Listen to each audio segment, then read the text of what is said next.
You are about to make a very expensive mistake, and you do not even know it yet.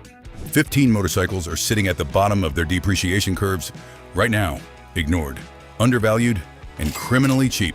The collector market is waking up. Analog machines with gear-driven wine and throttle cables are suddenly in demand. These prices will not stay here. Miss this window and you will be paying double in 18 months, staring at your bank statement in total preventable agony. Number one has a buying window measured in weeks, not years. Let us count them down right now. Starting off at number 15, Honda VFR800 Interceptor, 1998 to 2001. There is a very specific sound that sends immediate chills down the spine of every veteran motorcyclist alive. A high-pitched, mechanical, supercharger-like whine that builds and screams as the RPMs climb. That is the unmistakable sound of the 5th generation VFR800's gear-driven camshafts, and Honda pointed the gear-driven camshaft housing directly at you from the right side of the engine block like a trophy it wanted you to admire. Instead of a rubber belt that can snap at the worst possible moment or a metal chain that stretches over time like a tired rubber band, Honda machined precision metal gears to drive the cams directly. It was brutally expensive to manufacture, which is exactly why they stopped after 2001 and replaced it with the far less desirable, clunky, widely criticized VTEC system. They built perfection, ran the numbers, and walked away from it. Classic Honda. That 781 cubic centimeters V4 delivers bottomless linear torque while the gear whine howls and echoes around you on every canyon run. For the past decade, thousands of these were ridden into the ground or left to rot in garages. Finding a clean, completely unmolested 5th-gen example is getting profoundly difficult right now. Current pricing around $3,500, heading to $6,500 plus within 12 to 18 months as pristine examples get aggressively hoarded. Staying on the Honda VFR for a second, imagine that exact same gear-driven mechanical purity, but now replace the handling refinement with pure, chest-compressing, carbureted violence. That is what is waiting at number 14. And now, number 14, Kawasaki ZRX1200R, 2001 to 2005. In an era when sport bikes were getting sharper, lighter, and buried under aerodynamic plastic, Kawasaki looked at the entire market trend and decided to go completely the other way. They built the ZRX1200R, a massive, unapologetic, retro-style tribute to the Eddie Lawson era of AMA superbike racing. Boxy bikini fairing, massive rectangular headlight, a paint job that screams early 1980s, track dominance. The 1,164 cubic centimeters inline 4 is fed by 4 massive Keihin carburetors and anchored by a muscular steel double cradle frame and that iconic braced tubular aluminum swing arm. When you snap the throttle at 4,000 revolutions per minute, you do not get the sterile, calculated, perfectly managed acceleration of modern fuel injection. You get a chest-compressing wall of torque that immediately tries to rip your arms clean out of their sockets. The ZRX weighs 491 pounds dry, and that mass translates to a planted, unstoppable freight train feeling on the open highway. Big-bore carbureted muscle bikes are completely, permanently extinct. Modern emission laws kill them dead, and those laws are not being relaxed. The ZRX1200R is one of the last of its kind, and the collector market is slowly, inevitably figuring that out. Current pricing around $5,000, heading past $9,000 within 2 years. Now shift gears completely. Forget the muscle bike. The machine at number 13 is track-bred surgical precision, and it comes with factory exotic hardware that would cost a small fortune to replicate on anything else. Track day junkies are already pulling clean titles out of the market. Number 13, Triumph Daytona 675R, 2011 to 2016. Before the middleweight supersport class surrendered entirely to sensible, comfortable parallel twins, Triumph handed us an absolute masterpiece, the Daytona 675R. The 675 cubic centimeters inline triple is a configuration that does something genuinely unique.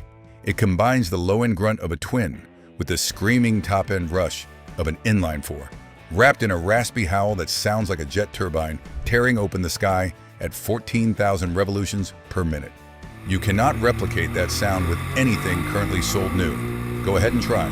We will wait. The R model matters because it came from the factory, dripping in exotic hardware that Triumph had absolutely no business, including at that price point. A seamless quickshifter, Brembo monoblock calipers with eye-popping stopping power, carbon fiber fairing inserts, and gold anodized Öhlins Nix 30 front forks were thousands of dollars on their own, just sitting there looking incredible on the front end. Triumph completely abandoned the 675 platform and never looked back. No replacement, no spiritual successor, just silence where that turbine howl used to be.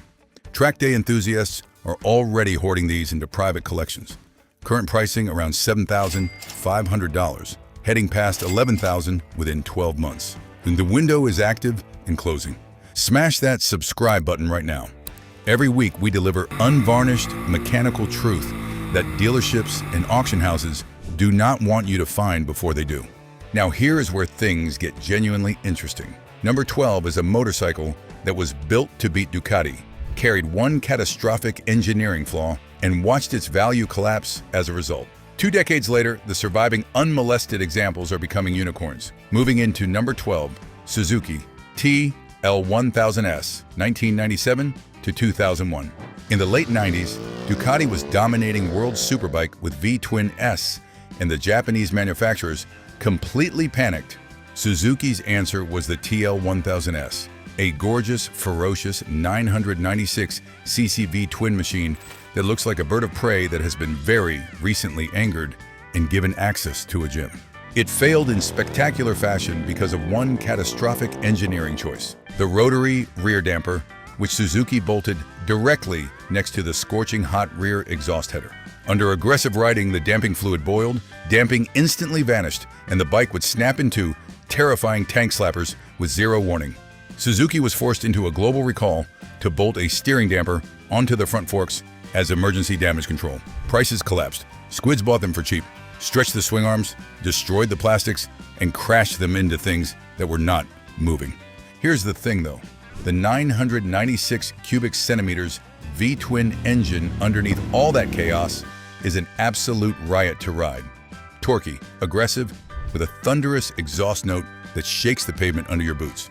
The few surviving, completely stock, unmolested TL1000S examples are genuine unicorn bikes right now.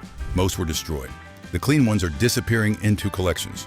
Current pricing around $4,500, heading past $8,500 within 2 years. Speaking of motorcycles that divided the entire internet the moment they launched, how do you feel about a Ducati that the press hated on arrival, the market punished for a decade, and collectors are now fighting over?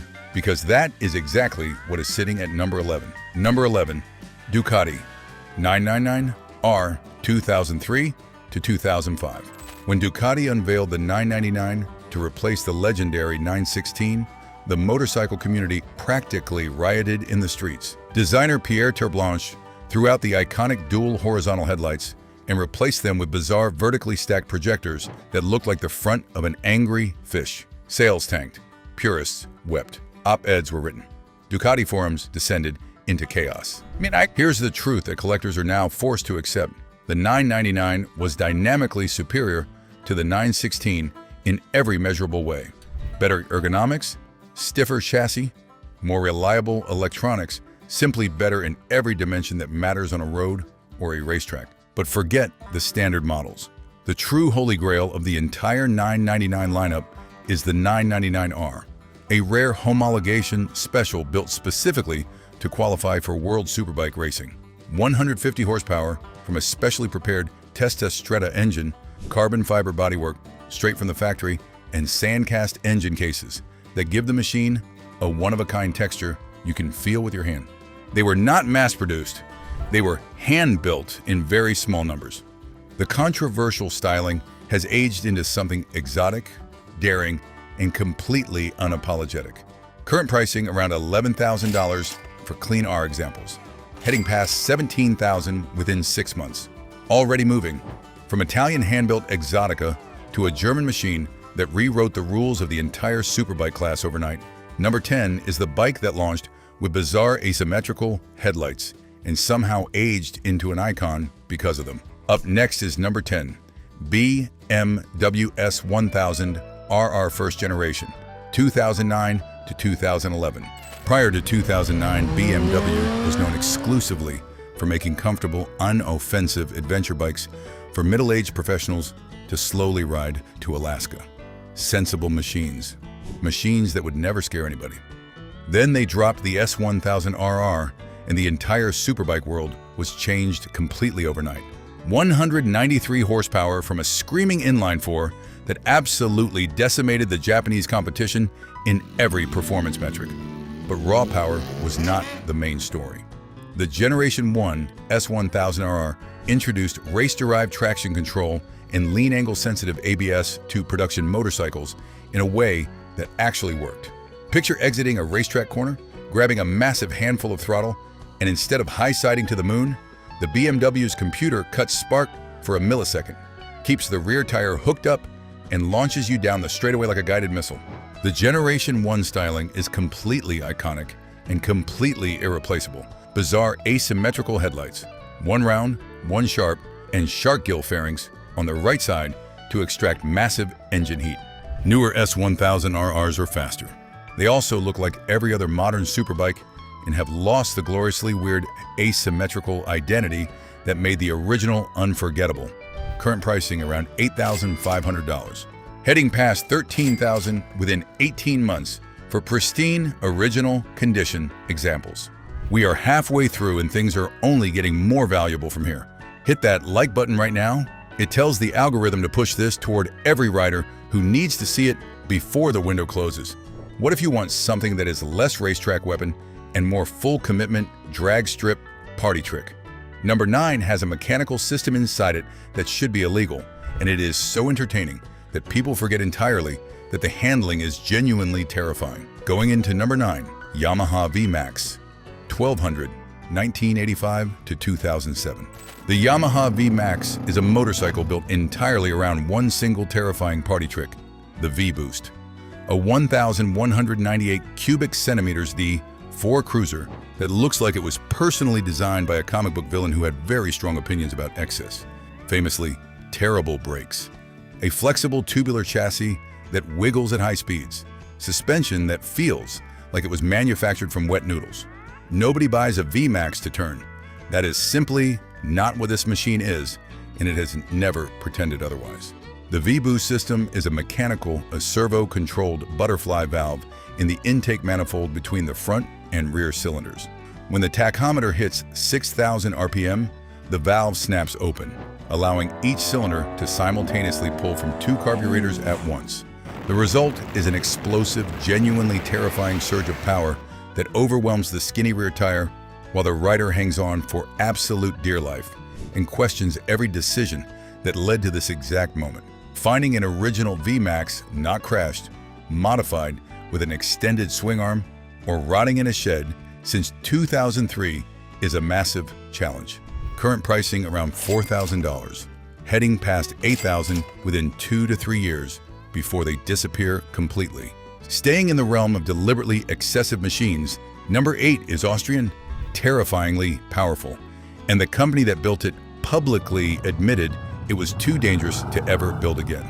That admission alone tells you everything you need to know about what owning one feels like. And now, number 8, KTM RC8R 2009 to 2015. KTM is universally famous for naked Super Dukes and savage off-road dirt bikes. But for a brief, glorious, completely unrepeatable period from 2009 to 2015, they built the RC8R. It looks like an origami stealth bomber folded from orange and black paper by someone who was genuinely furious at conventional motorcycle design. An aesthetic masterpiece that looks more modern today than it did when it launched, which is almost impossible for a machine this old to pull off. 0 electronic rider aids, no traction control, no wheelie control, no anti-lock brakes on the early models. Just you, a heavy mechanical throttle cable, and a 1,195 cubic centimeters V-twin producing a massive 175 horsepower that does not care about your feelings, your survival instincts, or your relationship status. The torque delivery is vicious right off the bottom end. The chassis is so brutally stiff, it transfers every single pebble on the road directly up your spine with complete and total enthusiasm. KTM's CEO publicly stated they will never build another street-legal superbike like the RC8R because they consider it far too dangerous for public roads. That one corporate statement made on the record single-handedly guaranteed its status as a rapidly appreciating future classic. Current pricing around $10,000. Values are already spiking,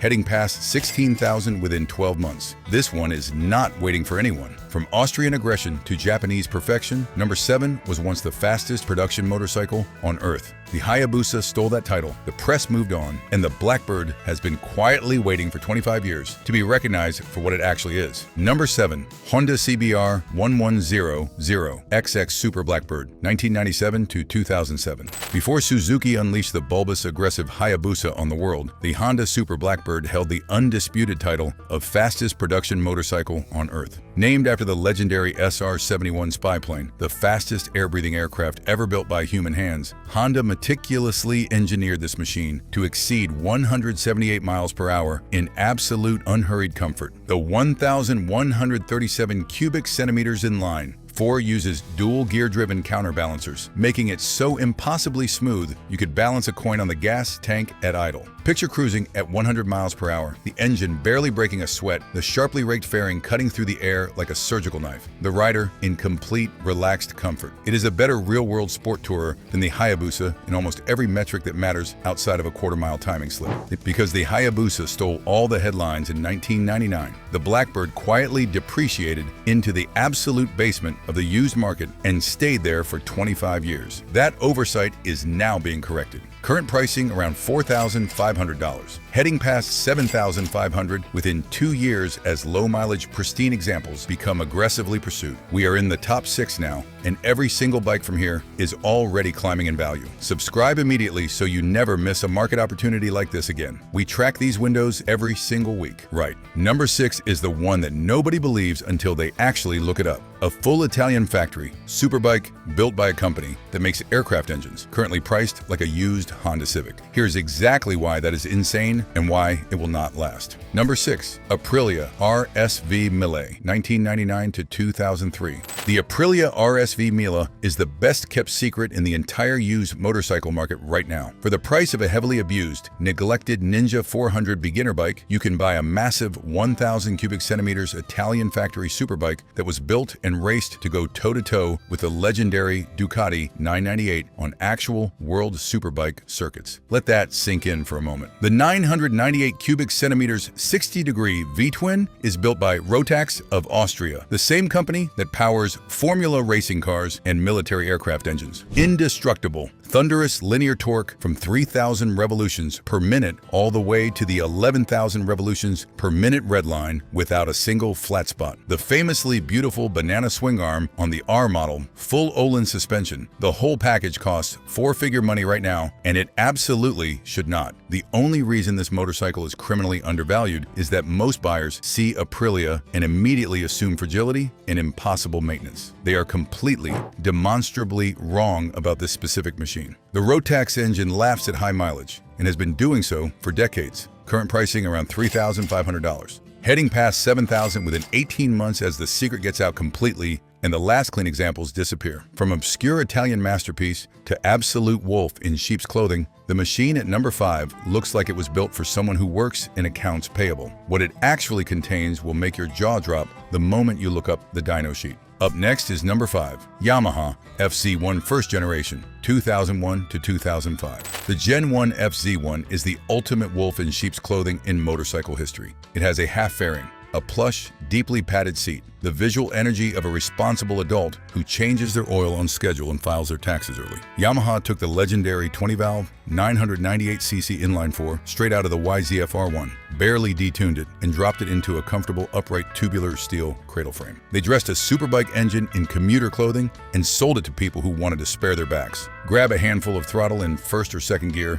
and the carbureted R1 engine screams to life. The front suspension unloads completely, and the front wheel aggressively claws its way toward the sky. It is a genuine 140 horsepower sleeper. Because it was so brutally comfortable, most examples have high mileage from being used as actual daily transportation. Finding an unmolested, low mileage example from 2001 to 2005 is becoming genuinely rare, as analog purists who despise ride-by-wire throttles hunt them relentlessly. Current pricing around $3,000. heading past 5,500 within 2 years. The window is open right now, and it will not be open much longer. What if you want something with even more visual soul than the FZ1's disguise allows? Number 4 is the motorcycle that collectors are hunting specifically for its frame design. Not the later version, not the common one, but the specific early generation that looks like it was made by an artist who moonlighted as an engineer. Let's jump into number 4. Suzuki SV650 first generation, 1999 to 2002.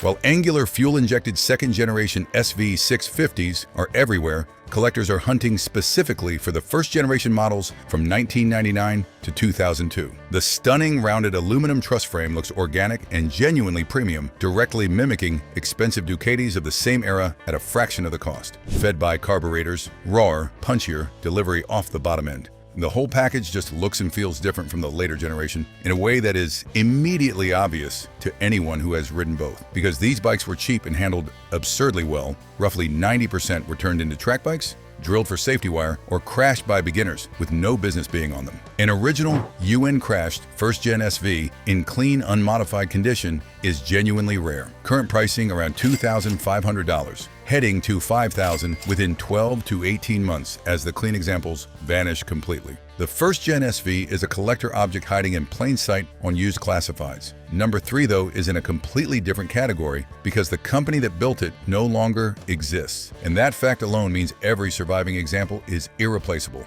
Once they are gone forever. How about number 3, Buell XB12R Firebolt, 2004 to 2010. Eric Buell looked at every conventional rule in motorcycle design and said absolutely not. The XB12R Firebolt stores fuel inside the hollow aluminum frame spars. The oil lives inside the hollow aluminum swing arm. By relocating every heavy fluid to the absolute center of the machine, Buell created an impossibly low center of gravity and a microscopic 52-inch wheelbase. The man was either a complete genius or dangerously sleep-deprived. Honestly, probably both. He then crammed a massive, shaking 1,203 cubic centimeters Harley-Davidson Sportster engine right in the middle of that architecture. At a stoplight, the bike vibrates like it is personally offended by sitting still. Roll onto the throttle and it miraculously smooths out, diving into corners with the agility of a 250cc track bike, while the perimeter ZTL front brake rotor, mounted to the rim itself, not the hub, hauls you down with incredible stopping force. Buell motorcycles no longer exist. These will never be built again. Every surviving example becomes more irreplaceable every single year. Current pricing around $4,000. Heading past $8,000 within 2 years as collector demand accelerates and the pristine examples disappear into permanent collections. 3 spots left and we are entering truly rare territory. Number 2 is a Honda that was crushed by its own sibling's reputation, has been sitting at bargain prices for 20 years because of it, and is now finally being discovered by buyers who actually understand what they are looking at. Number 2, Honda VTR1000F Superhawk, 1998 to 2005. The Honda Superhawk is a direct victim of its own superior sibling. Honda released the legendary championship-winning RC51 shortly after the Superhawk launched, and the press immediately forgot the Superhawk had ever existed. It was like showing up to your own birthday party and your more attractive twin brother walks in right behind you and everyone turns to face him. Devastating for the Superhawk. Incredible for you as a buyer in the current market. Unlike the highly digitized, fuel-injected RC51, the Superhawk feeds its 996 cubic centimeters, 90-degree V-twin through 2 absolutely massive 48mm Keihin carburetors, the largest carburetors ever fitted to a production motorcycle at the time. Crack the throttle at 5,000 RPM, and the massive gulp of air creates an intoxicating, guttural intake honk right beneath your chest that makes you immediately question every other transportation decision you have ever made. Honda designed it with dual side-mounted radiators to push the engine forward, keeping the wheelbase short and making it incredibly flickable for a leader-class machine. As the RC51 climbs toward $15,000 at auction, smart buyers are turning to the Superhawk as the affordable analog alternative. Current pricing around $3,000. Heading to $6,000 plus within 18 to 24 months before they are all stripped for parts and the clean examples disappear entirely. And now we are here. Number 1, the screaming unicorn we promised you from the very first line. It revs to a number that sounds physically impossible. Almost none of the original American imports survived. The buying window is not 2 years, not 18 months, not even 6 months if the current trajectory holds. Finally, number 1. Yamaha FZR400, 1988 to 1990. During the late 1980s, the Japanese domestic market was utterly obsessed with 400cc inline-four sport bikes due to their specific national licensing laws. Yamaha imported a tiny handful of these glorious FZR400s into the United States between 1988 and 1990. A tiny handful, as in almost none whatsoever. Today, they are legendary myths that most American riders have never seen in person. The FZR400 features a tiny 399 cubic centimeters in line, four encased inside a massive, incredibly stiff aluminum Delta box frame that looks like it was stolen from a 1,000 cubic centimeter superbike and then shrunk in the wash. The proportions are completely absurd and completely perfect simultaneously. And the absolute magic is the red line, 14,000 revolutions per minute. 14,000 in a 400 cubic centimeters engine. That is not a typo. You ride it like a complete maniac, constantly slipping the clutch, screaming the engine near the red line just to keep up with minivan traffic. On a canyon road, it feels exactly like a Grand Prix race bike. The handling is telepathic. You look at a corner and the bike dives in. You do not steer it. You think at it. Because almost all of the original import batch was immediately raced and crashed in 400cc club racing. During the 90s, a surviving street-legal FZR400 in rideable clean condition is the absolute holy grail of 1980s sport bikes. Current pricing around $6,000, heading to $12,000 plus. The window is not 2 years, not 18 months. You have less than 6 months before these are priced out of reach forever. If you see one right now, you do not think about it. You buy it. 15 bikes, 15 closing windows, 15 chances to own mechanical history before the collector market prices you out permanently. The average buyer scrolls past every single one of these. That is their problem and your enormous advantage. The smart money moves first before the auction houses notice, before the YouTube algorithms catch up, before your brother-in-law, who knows about bikes, gives you the same tip 6 months too late. Click the video showing on your screen right now to continue the ride. Subscribe to our channel and like this video, and put your helmet on when you hit the road.